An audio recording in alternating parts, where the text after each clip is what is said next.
The disconnect between the objective and the outcome is in the method of how we're approaching that subject. So when you talk about rethinking or reimagining, what was the existing imagination, number one? And what led to that imagination being created in one's mind? You know, those are the fundamental questions. You know, what were the metaphors or the myths that which were underlying those imagination or ideas or whatever you want to call it.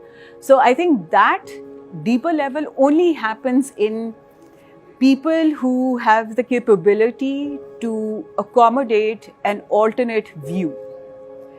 And now, if that alternate view is, say, coming from 1960s or 1950s, we need to understand and give that individual the credence that, okay, that's his or her experiences. What they're not factoring in are the changes that have happened since. So how we notice change, how we articulate change is the fundamental question in a lot of our thinking. Some ideas or understanding is hardwired, right?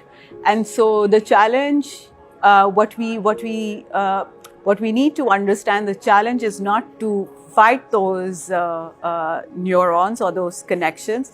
We need to focus on perhaps creating an alternate mechanisms where newer dots even for these people can connect. And we do that through various experiences. You know, if you need to understand the context of the individual to really encourage them to think a little differently. However, there's always shock and awe. You know, shock and awe can trigger someone to really forego their previous imagination and adopt newer ways of thinking.